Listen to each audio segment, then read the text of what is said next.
Hapni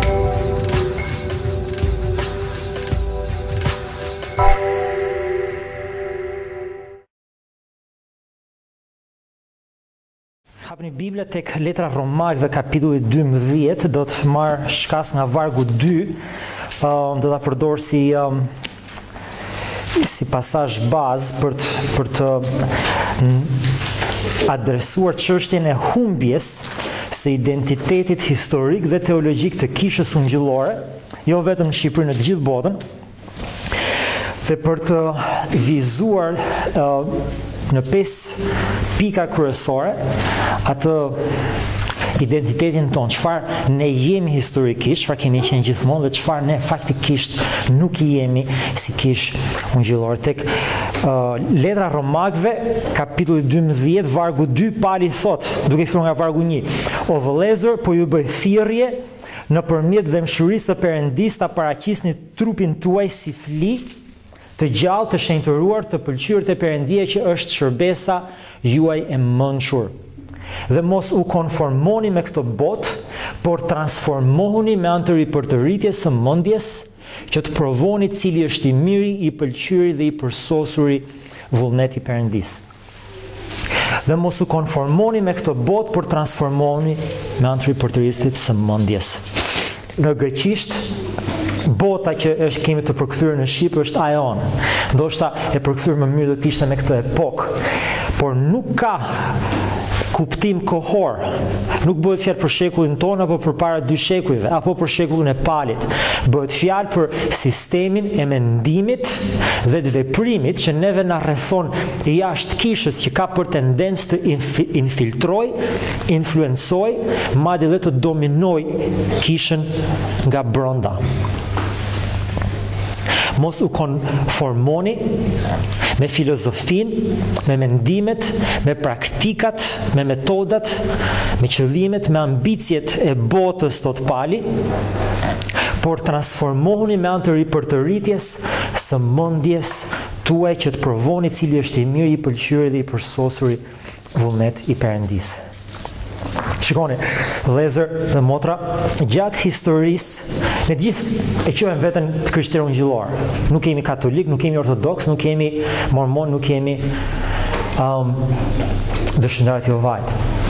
Faktikisht, këtë fjalën ungjillor, dëshmitarët e Jehovait neve po na e vjellin, pasi shkojnë der dhe thonë jemi ungjillor. Por përpara se sa dëshmitarët e Jehovait ta bënin këtë gjë në Shqipëri, fjala ungjillore pa filluar me humb kuptimin e vet.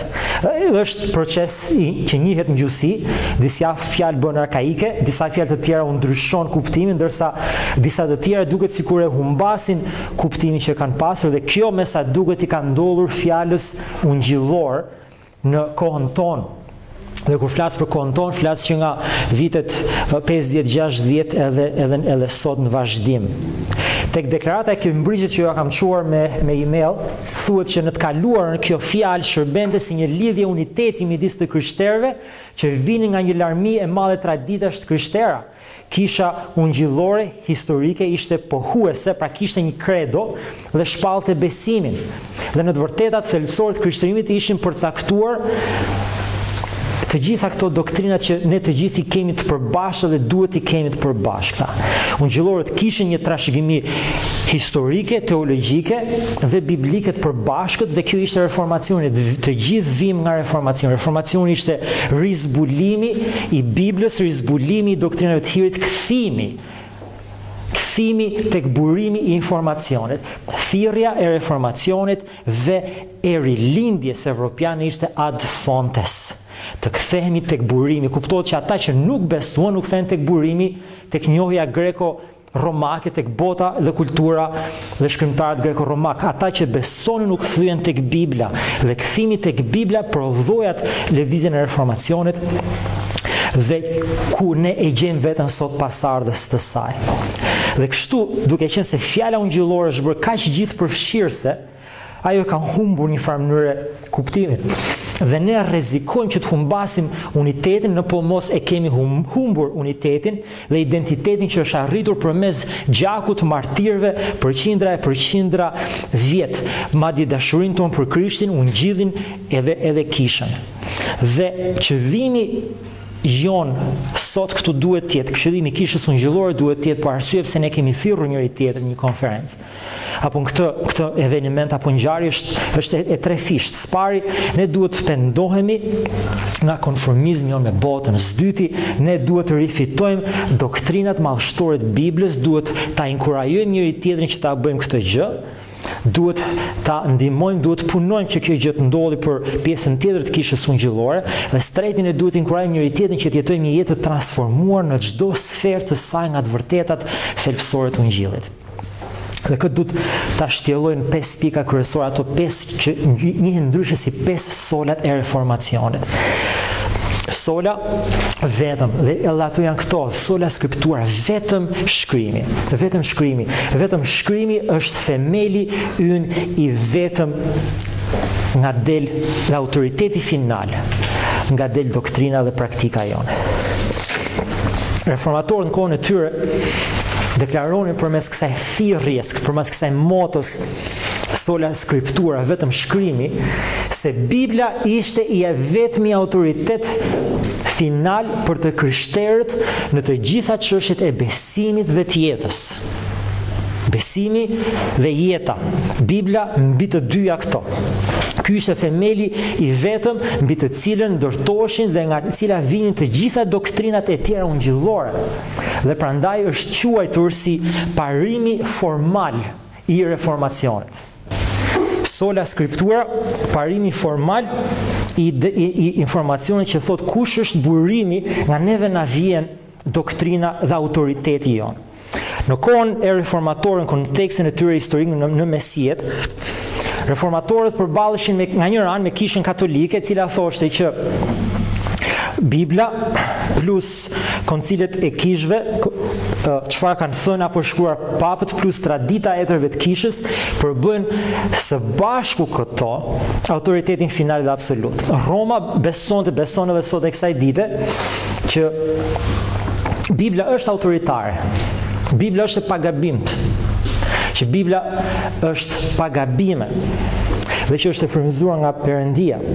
Por nga ana tjetër beson dhe besonte që Bibla ka nevojë për një interpretues të pagabim dhe të pagabueshëm. Dhe ky është Papa, koncilet e Kishës, kardinalet e tij kisha. Dhe kështu për Romën, Bibla nuk ishte i mjaftueshëm dhe as final në të gjitha çështjet e besimit edhe të jetës. Nga ana tjetër, në kohën e reformatorëve, ato përballeshin edhe me një grupim tjetër, nga ato shumë grupime që u ndan nga Kisha Katolike, që ishin anabaptistët.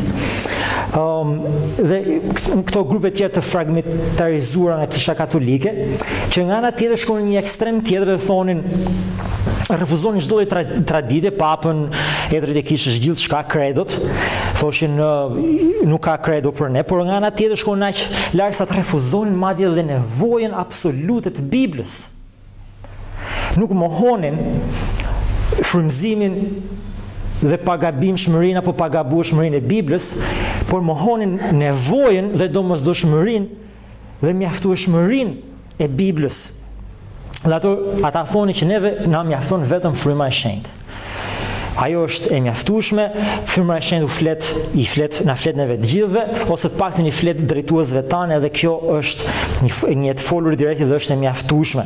Dhe kështu në vend të një pape, anabaptistët kishin shumë pap, në fakt një farë mënyrë ishin të gjithë pap, ishin të gjithë të varur nga këta mesazherë të pagabueshëm, siç mund të ishin pastorët apo drejtuesit e tyre lokal që e dëgjonin direkt zërin e Perëndis. Edhe sot në Kishën Ungjillore, në aeonin ku ne jetojmë sot, në këtë epokën ku ne jetojmë sot, përmballen me sfidat ngjashme. Kisha Katolike vazhdon dhe Kisha Ortodokse po të njëjtat sfida ndaj nesh.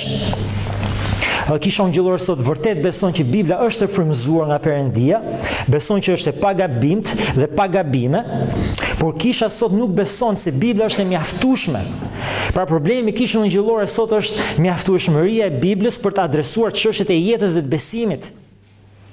Dhe nullifikojnë apo mohojnë 2 Timoteu 3:16-17, kur Pali thot është për mësim, bindje, ndreqje dhe për çdo edukim në drejtësi, me qëllim që njeriu i Perëndis të jetë i përkryer tërësisht, i pajisur për çdo vepër të mirë. Tërësisht, Fjala tërësisht adreson çështjen e plot mjaftueshmërisë së fjalës Perëndis për jetën edhe besimin tonë. Pavarësisht se Ungjillori nuk e thon me fjalë, sepse asnjëri nuk do të jetë heretik, thotë që Bibla nuk mjafton për jetën time, me vepra ato deklarojnë pa mjaftueshmërinë e Biblës, kur momentin kur ndjejnë nevojën për ta suplementuar Biblën apo për ta ndihmuar Biblën dhe Ungjillin e Perëndis me mënyra njerëzore, me teknika sociologjike për të bërë ungjillizim, me teknika psikiatrike për të ndihmuar rritjen në dishepullizim, nevoja për të pasur shenja dhe mrekulli ekstra biblike, për të marrë një kurajim dhe për të marrë të zbulimin e vazhdueshëm të vullnetit Perëndis në jetën tonë. Dhe në këtë kontekst duhet të thënë që Kisha Katolike dhe Kisha Karizmatike është e njëjta gjë. Kisha Katolike është kishë karizmatike, pastaj Kishës Katolike vazhdon dhe i flet Perëndia përmes Papës, ndërsa në Kishën Ungjillore Perëndia vazhdon dhe i flet Kishën Katolike përmes gjithë ne papëve të vegjël që ku secili pretendon se i foli Zoti. Dhe duke sikur mos mjaftonte kjo, të paktën Perëndim Kisha përdor mjetet politike për të arritur progres apo reformim social, dhe besoj që ai marshimi i famshëm i Jezus në mendjen time është një marshim famkeq, pasi është një mjet politik që Kisha përdor për të arritur çfarë do lloj qëllimi që don të arrijë, për të thënë që ne jemi këtu. Dhe një mjet që unë do të thosha shumë i rrezikshëm, por që tregon dobësinë e Kishës. Pasi nuk ka rëndësi nëse dalin 10.000 veta një herë në vit.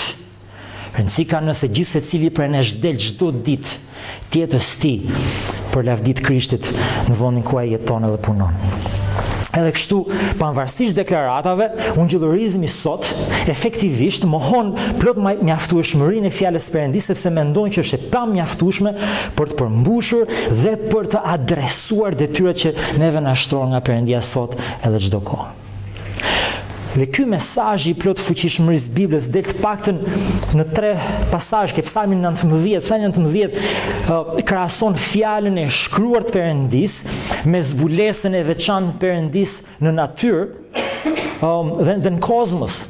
Tek Mateu 4 ne shikojmë se si Krishti përdor fjalën e Perëndis për të adresuar problemin ekzistencial që ai kishte, tundimi nga Satani. Fjala e Perëndis ishte e mjaftueshme për Krishtin për të adresuar çështjet e tij të jetës. Dhe aq më tepër është dhe duhet të jetë për ne.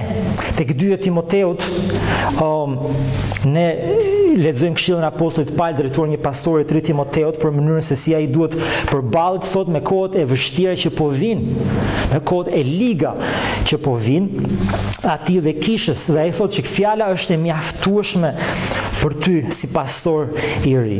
Fjala, vëllezër dhe motra, është e mjaftueshme për ungjillizimin. Është vetmja mënyrë se si fryma e shenjtë vepron për të rilindur njeriu e vdekur në mëkat përmes Biblës, duke dëshmuar për Krishtin siç neve na shpahet në Bibël.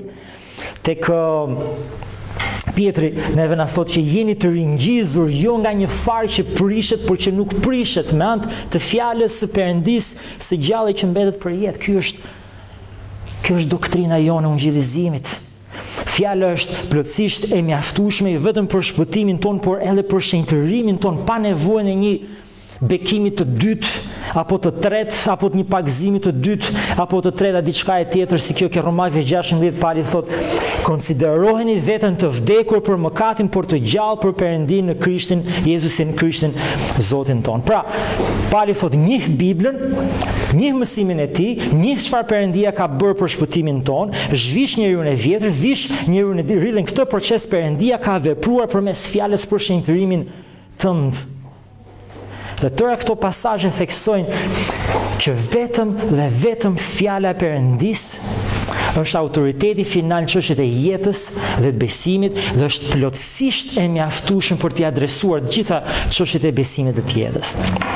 Këto sola e parë e formacionit, sola skriptura, vetëm shkrimi është autoriteti final. Motoja e dytë, thirrja e dytë e luftës për reformatorët ishte solus Christus, i vetmi ndërmjet Perëndis dhe njeriut është Jezus Krishti, Zoti jon. Shfaqësimi është vetëm për shkak të veprës së përfunduar të Krishtit dhe kupton që Krishti ka bërë tërësisht dhe plotësisht gjithçka që është e nevojshme për shpëtimin tonë. Kështu asnjë merit e njeriut këtu në tokë apo në purgator, a në qiell, a në ferra kudo, asnjë merit e shenjtorëve në tokë apo në qiell, as nuk i shton, as nuk i përmirëson, as nuk mund t'i shtojë dhe përmirësoj veprës së përfunduar të Krishtit. Dhe çfarë do lloj përpjekje tjetër për ta bërë këtë gjë, për t'i shtuar sadopak veprës së Krishtit, është perversioni i Ungjillit dhe Pali thotë është nuk është madje një ungjill, është një ungjill tjetër që nuk është ungjill fare, dhe madje thotë mallkuar qoftë ai, te Galatësve 1:6-9, mallkuar qoftë ai që e sjell këtë gjë. Po kjo është çfarë kisha ungjillore po thjesht sjell sot. Të besosh dhe të predikosh solus Christus, vetëm Krishtin. Do të thotë të proklamosh Krishtin si i vetmi profet, prift dhe mbret i mjaftueshëm për të krishterën. Vëllezër, predikues, kur ka qenë hera e fundit që ju keni predikuar këto tre ofiqe të Krishtit?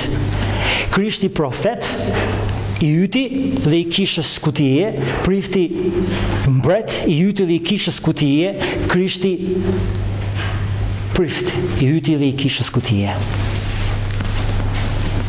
Të besosh dhe predikosh, Krishtin do të thotë bekosh dhe predikosh jetën e tij këtu në tokë, vdekjen në kryq, ndërmjetësimin në qiell, të treja ofiqet e Krishtit që i bën dhe i mban si në stadin e tij të përulur këtu në tokë dhe ashtu dhe në stadin e tij të ngritur në qiell. Ne nuk kemi nevojë për profet tjerë për të na dhënë zbulesa nga Perëndia, nuk kemi nevojë për priftërinj të tjerë për të na ndërmjetësuar shpëtimin dhe bekimet e Perëndis. Jam skandalizuar një ditë kur po shikoja Skyn britanik tek një God Channel, që në fakt ishte Heresy Channel, dhe aty ishte një predikues zezak, i cili po shiste në mënyrë më të paturpshme shami. Dhe thoshte kundrejt dhuratës prej 20 pounds apo më tepër, unë do t'ju dërgoj juve falas. Pra kjo bëhet për të vjedhur, për të mos paguar taksën. Do t'ju dërgoj në falas këtë shami, që të cilën e kanë bekuar personazh në momentin që ju e përdorni këtë shami gjatë lutjes, ju futeni në ndërmjetësimin me mua dhe unë futem në ndërmjetësimin e Perëndin. Ky tipi po shiste indulgjenca. Po shiste indulgjenca, po shiste shenjtërimin apo shpëtimin përmes një gjëje materiale kundrejt një pagese, dhe që kjo shenjtëri dhe shpëtim dhe bekim duhet kalonte përmes tij. Kjo është në kishën ungjillore. Ne nuk kemi nevojë për mbretër të tjerë për të kontrolluar apo legjisluar mendimin e jetën e besimtarëve. Jezusi është gjithçka ndaj nesh dhe për ne, siç neve ai na ofrohet lirshëm në Ungjill. Në mesjet ishte koha kur prifti besoi se kishte një marrëdhënie të veçantë me Perëndin dhe si rrjedhimi i ndërmjetësonte bekimet e tij njeriut. Mendimtarët e rilindjes, Petrarka nga ana tjetër bënte thirrje si John Lennon në shekullin e kaluar për një unifikim të religioneve ku dashuria ishte vetme që ishte nevojshme dhe që duhet zotëronte. Gjithçka që ne kemi nevojë është dashuria. Shumë prej mendimtarëve të rilindjes besonin se zbulesa e Perëndis në krijesë ishte e mjaftueshme për shpëtimin tonë. Ne mund ta gjejmë vetë Perëndin dhe vetë rrugën për tek Perëndia. Dhe në këto kontekst thuhet sot, për shkak të rilindjes evropiane, që të gjitha religionet të çojnë tek Perëndia, dhe është e mundur për njeriu të arrijë tek Perëndia në këtë mënyrë. Reformacioni ishte sulmi më frontal i besimit ndaj njeriut në njerëzimin dhe një mbrojtje e ides se Perëndia neve na e zbulon veten e tij vetëm përmes Krishtit dhe vetëm përmes tij ai neve na shpëton. Vetëm Krishti tha tek Mateu 11:27, çdo gjë më është dhënë në dorë nga Ati im. Asnjëri nuk e njeh birin përveç atit, asnjëri nuk e njeh atin përveç se birit dhe atit të cilit biri don t'ia zbulojë. Ky theks i shkrimit ishte arsyeja e thirrjes solus Kristus, vetëm Krishti në kohën e reformacionit. Sot ungjillorët po përjetojnë një erozion të këtij besimi, të këtij fokusi, të kësaj thirrjeje vetëm në Krishtin. Dhe deklarata që unë ju kam dërguar juve me email, deklarata e Cambridge-it, thekson se me sekularizimin e besimit ungjillor, interesat e tij përzihen me ato të kulturës dhe si besoj kemi humbjen e vlerave absolute, individualizmin tolerant, zëvendësimin e shenjtërisë, zëvendësimin e pendimit, me restaurimin të vërtetën me intuitën, besimin me ndjenjat, providencën me shanset, me shpresën e atë besimin e qëndrueshëm, shpresën e kënaqësitë e çastit. Krishti dhe kryqi i tij nuk janë më qendra e vizionit tonë. Vëllezër dhe motra, Krishti dhe kryqi i tij duhet të jenë dhe janë qendra e Krishtit, janë zemra, janë esenca e krishtërimit, duhet të jenë qendra e predikimit ton. Është i njëjti predikimi i Krishtit që na shpëton, është i njëjti predikimi i Krishtit që neve na shenjtëron, këtë thot apostulli Paul. Nuk rritemi dot përtej predikimit të Krishtit dhe atit kryqëzuar. Është mbi mesazhin e Krishtit dhe atit të kryqëzuar që Pali ndërton letrën Romakëve, që jep ungjillin mbi këtë doktrinë, shkruan librin e letrën e parë të Korintasve që flet për shenjtërimin në gjërat më praktike të jetës. Mbi këtë ndërton ai shpresën dhe gëzimin tek filipianët. Po sot ungjillorizmi, apo siç thot vllai Toni, si është ajo shprehje, ungjillorucizmi rrezikon të harroj Krishtin dhe kryqin e tij për shkak të preokupimit idhujtar me vetveten. Shumica ungjillorëve besojnë se njeriu është në themel i mirë, e i lindur i tillë dhe se ungjilli ka kryesisht të bëjë me Perëndin që neve na ndihmon kur ne duam të ndihmojmë vetveten. Kisha ungjillore duhet të kthehet tek teologjia e kryqit, siç tha Luteri, jo tek teologjia e lavdisë së njeriu, tek teologjia e kryqit, pasi ai që kupton kryqin ka kuptuar Biblën, ka kuptuar Jezus Krishtin, ka kuptuar ungjillin.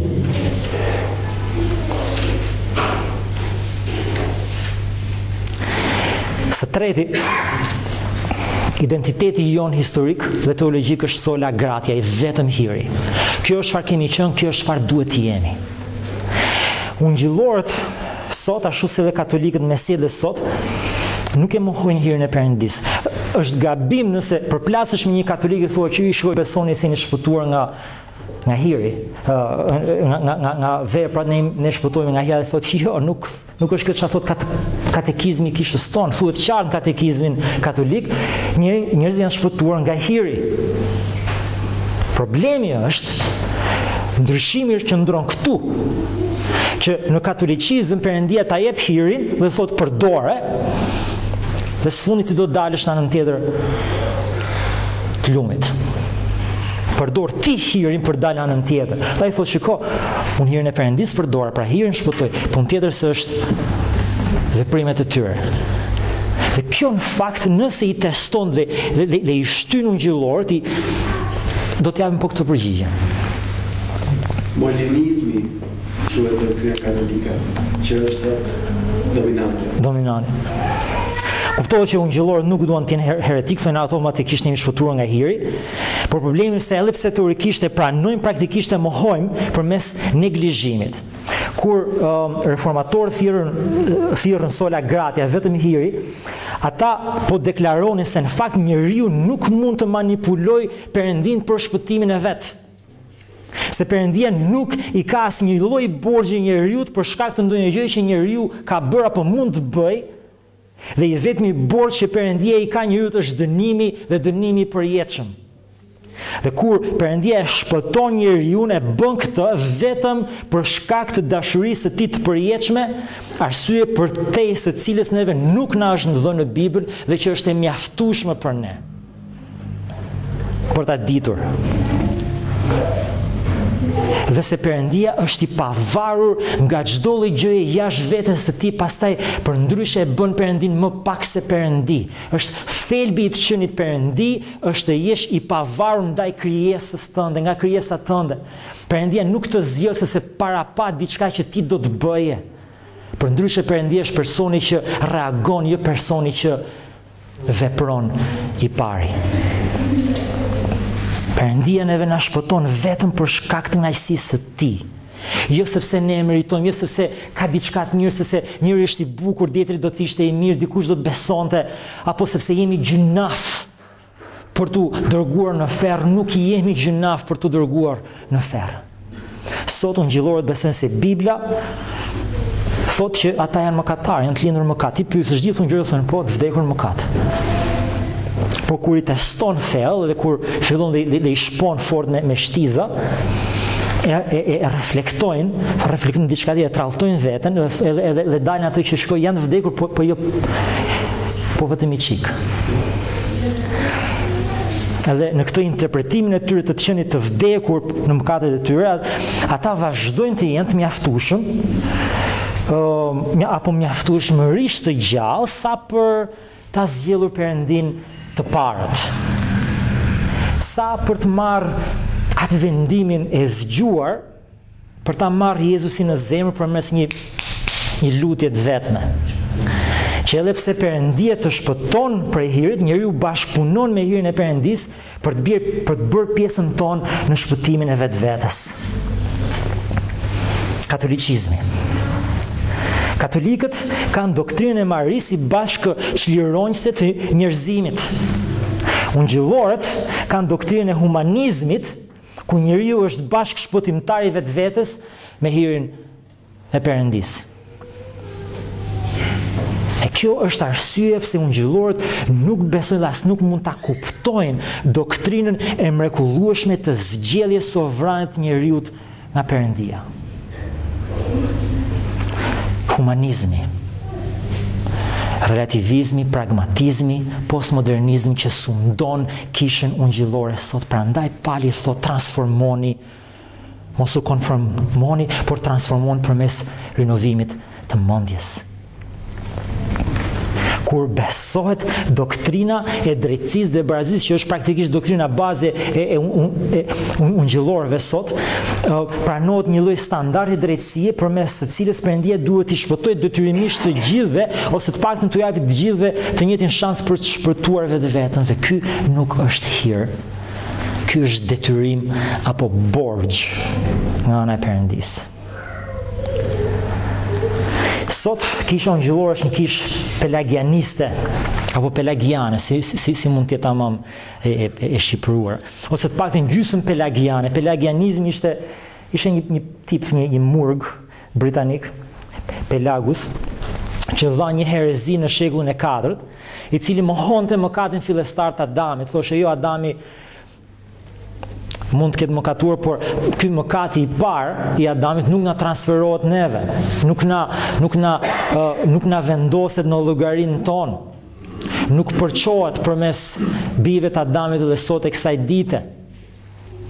Dhe duke mohuar mëkatin fillestar të Adamit, ai mohoi dhe natyrën absolute të nevojës tonë për hirin e Perëndisë.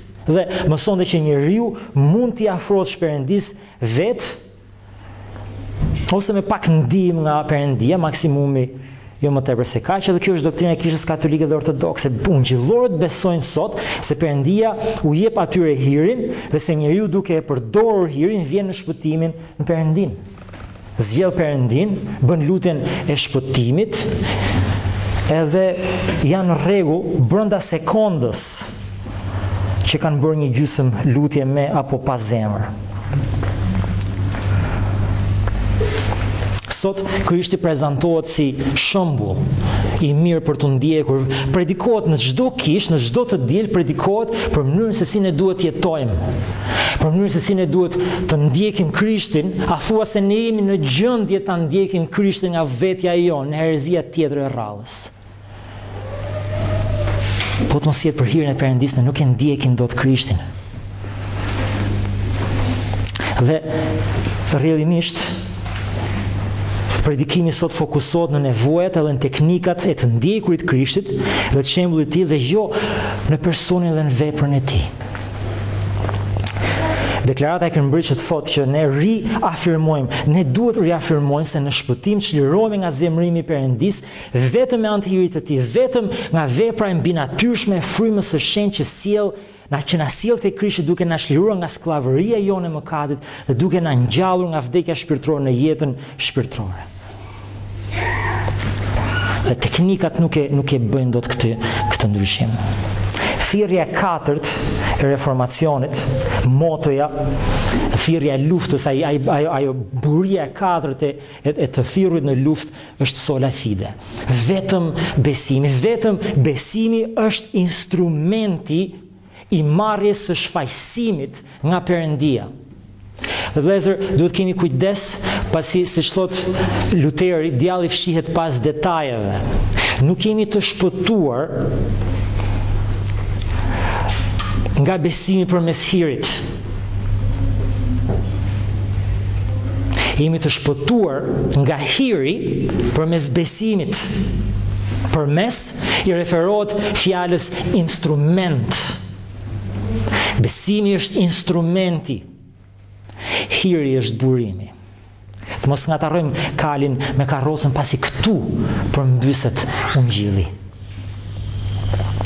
Dhe sola fide ishte thirrja e reformatorëve që deklaronte se shfaqësimi është vetëm me anë të hirit, vetëm nëpërmjet instrumentit besimit dhe kjo vetëm në Krishtin. Ky është artikulli, është doktrina në cilën qëndron apo bie një kish. Besimi është i vetmi instrument për shfaqësimin tonë. Sot ky artikull, si edhe këto të tjerat, shpërfillet, shtrembrohet, mohohet, shpeshherë keq kuptohet nga mësues nga pastor që shpallen se janë ungjillor. Modernizmi ka ndezur një lloj zjarri pa kënaqësie me ungjillin biblik edhe dikton sot natyrën e shërbesës dhe edhe të përmbajtjes të mesazhit tonë. Edhe tundimi i predikuesit sot është që të ndihet i vetëm në podium teksa po i predikon Kishes ku ai shërben. Dhe duke qenë se ndihet i vetmuar në podium pa prezencën dhe pa të lyrën e frymës shenjtë, zgjidh tema me të cilat të futen në kontakt me ata që ka përballë, tema që ndoshta kanë bëjnë me gjëra sociologjike, me jetën e përditshme, me fëmijëta, me mënyrën se si me administru këtë apo atë, sepse nuk ka shpresë tjetër për atë predikues që të ketë vëmendjen e atyre që ka përballë. Në Amerikë gjithmonë dëgjoje tema si të dalim nga borxhi, si të rrisin fëmijët tanë në religjioze, merresh me këto problemet e përditshme.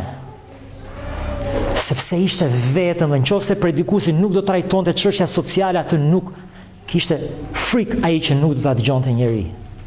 Dhe kjo ndodh në të njëjtën kohë ku ka një shpërthim në kishën ungjillore të shkruarjes së himneve me muzikë dhe me lirika madhështore. Sepse ata që drejtojnë adhurimin me instrumenta, ndoshta besojnë më shumë. Ndoshta janë të lirë sepse mendojnë diçka tjetër, që unë kam fuqinë e instrumentit për të bërë të vlojnë ato emocione që predikuesi i ungjillit nuk arrin t'i bëjë dot me fjalë për shkak të mosbesimit të tij. Edhe ky është undimi i predikuesve sot. Dhe realisht kishat kthehen tek marketingu, kthehen tek teknikat e oratorisë, tek përdorimi i informacionit sociologjik apo psikologjik, te manipulimet emocionale përmes muzikës, kultit personalitetit, dritat e skenës, drama, pantonima, kërcime religjioze apo liturgjike në shërbes apo për ungjillizim. Dhe të gjitha këto vijnë nga ati i ungjillorëve që është Charles Finney, e cili pare 100 e më shumë vjetëve tha që duhet të përdorni ç'është e mundur, muzikë të lehtë në background, luani me dritat, luani madje edhe me ndjenjat me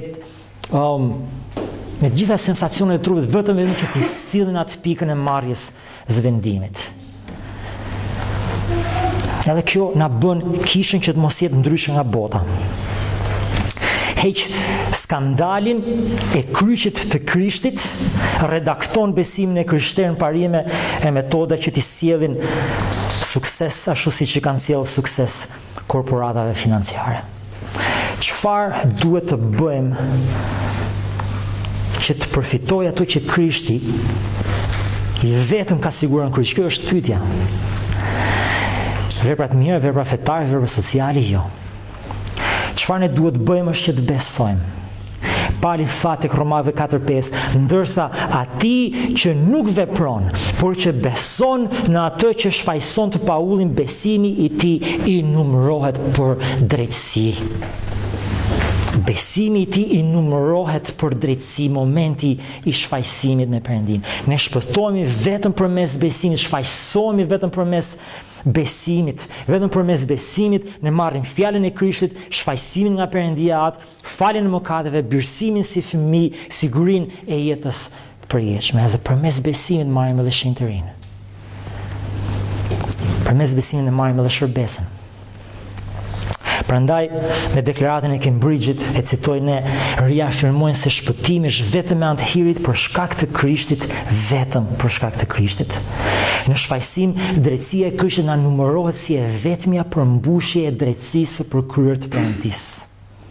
Dhe kjo është vendi ku ne duhet të kthehemi. Dhe sfundi, thirrja e fundit e reformacionit ishte soli Deo Gloria.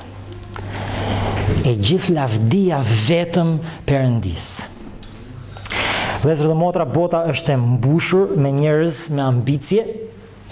Duhet jetë kështu, për ndryshe nuk do të ecim përpara. Tek Romakëve 5:20 shikojmë që apostulli Paul kishte ambicien e tij. Dhe thotë që e kam bërë ambicien time, nuk del në shqip pasi nuk për shkak çështjeve tekstuale përdor një paketë tjetër tekstuale, por në atë që ndjekun e thot në greqisht është kam bërë ambicien time që të predikoj aty ku Krishti nuk është predikuar. Ai ka ambicien e tij. Dhe sepse Perëndia ka folur kaq qartë, na ka folur kaq qartë, na ka shpëtuar në mënyrë kaq sovrane dhe përfundimtare, besimtari është i lirë ta adhurojë, të shërbejë dhe të lavdërojë Perëndin përgjithmonë. Ne si kish presbiteriane, kish reformuar, kemi katekizëm, kemi kredot e kishës tonë. Dhe katekizmi i shkurtër që ne kemi, që ka vetëm 106 pyetje dhe përgjigje, është rreth 40 faqe dhe që është shkruar në origjin për të memorizuar nga fëmijët e moshës së vajzës time 4 vjeçare, por që sot nëpër shkollat e larta teologjike u kërkojnë me detyrim njerëzve të moshës tonë për t'i memorizuar. Pyetja e parë fillon doktrina e kishës me pyetjen cili është synimi përfundimtar i njeriut në jetë. Dhe përgjigjja vjen, synimi përfundimtar i njeriut është të lavdërojë Perëndin dhe të gjejë kënaqësinë në të. Reformatorët ishin njerëz përulur, e nuk i njohim se nuk i studiojmë, por ishin njerëz më të përulur dhe më të druajtur përpara Perëndisë dhe më egzaltues emrit Perëndisë.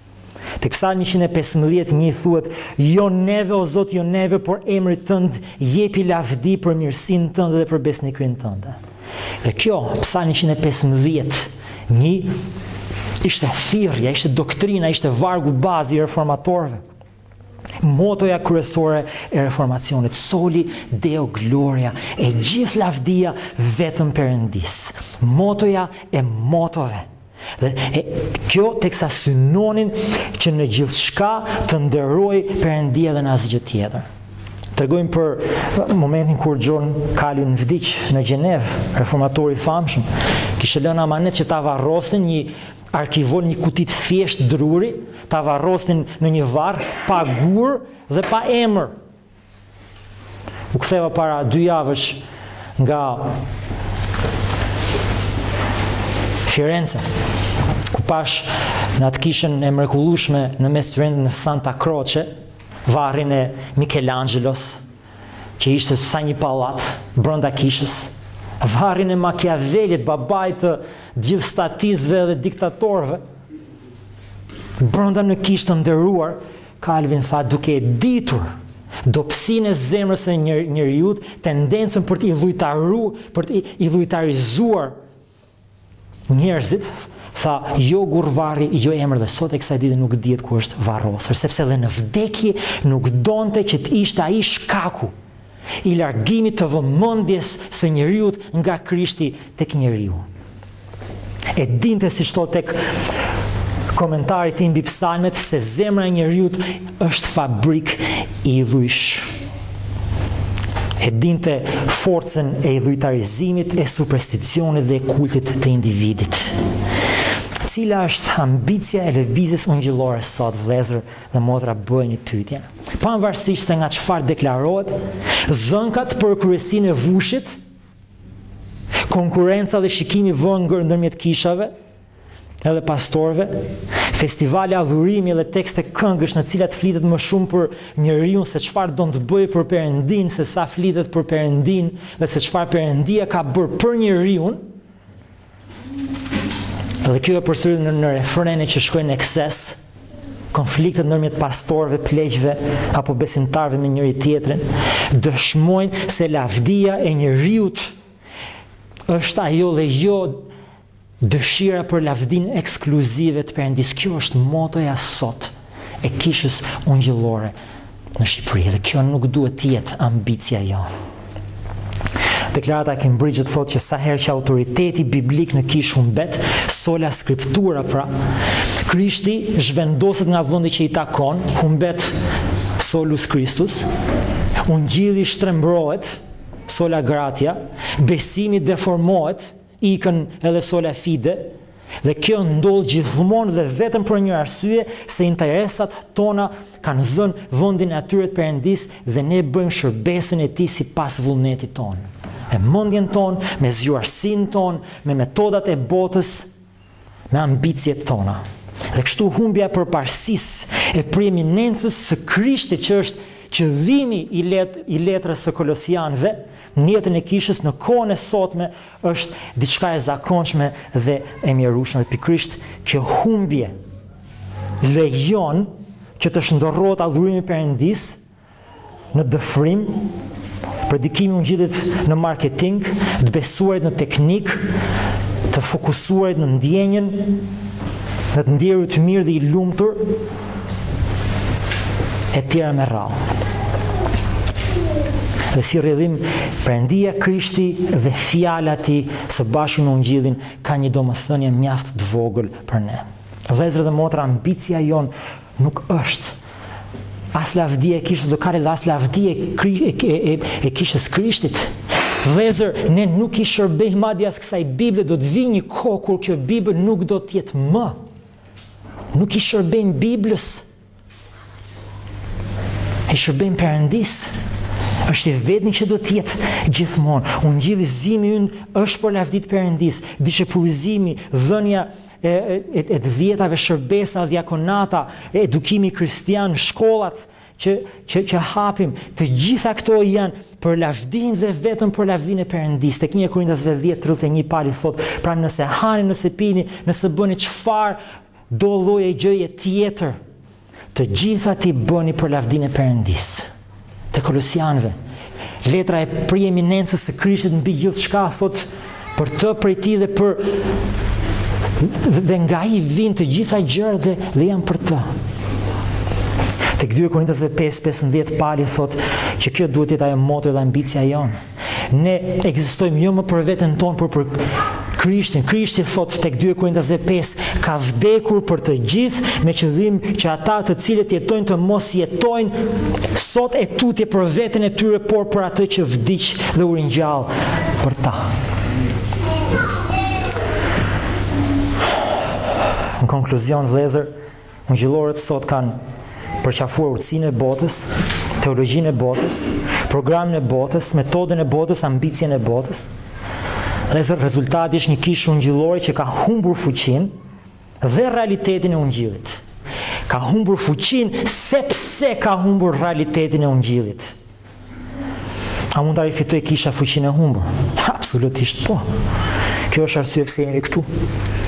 por vetëm nëse mbajmë ungjillin e plot të Biblës, të reformacionit, duke mos bërë kompromis me botën dhe me kulturën e saj, dhe që kjo realizohet përmes ripërtëritjes së mendjes tonë dhe të kishave tona. Të fuqizuar nga fryma e shenjtë me qëllim që të fillojmë të marrim nga ai shkëlqimi i lavdishëm i Zotit Jezus Krisht, duke u bërë gjithnjë dhe më shumë si ai. Vëllezër, nga historia dim se ndonjëherë duhen 1000 zemra që të bërtasen si një zë i vetëm për të arritur diçka.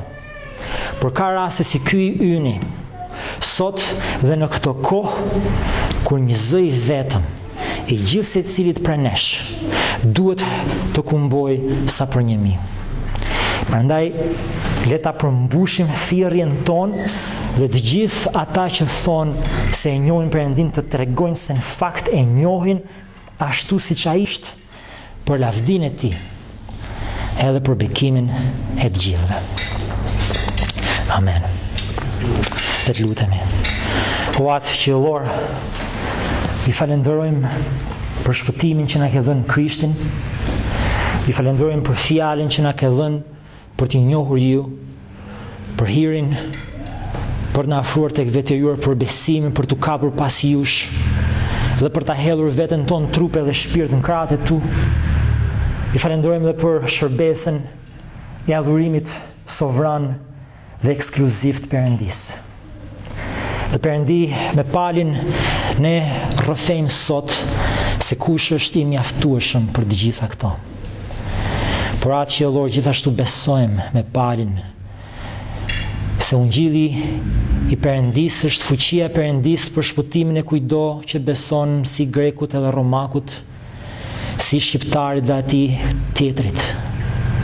Dhe së bashku me palin e gjithashtu mbështetemi tek fuqia frymës që dëshmon për këtë fjalë dhe për këtë Krisht, për të përmbushur thirrjen tonë të paqëtimit botës me Perëndin dhe të synimit unitetit besimit, siç na inkurajon Juda. Prandaj o Zot, lutemi që teksa ne vazhdojmë takimin sonte të na japësh përmes frymës shenjtë urtësinë, butësinë dhe përuljen për të gjetur mëkatin tonë, për të gjetur dhe për të rikthyer tek mjetet, metodat, urtësitë dhe ambicjet e Perëndisë në Krishtin Zotin tonë. Amen.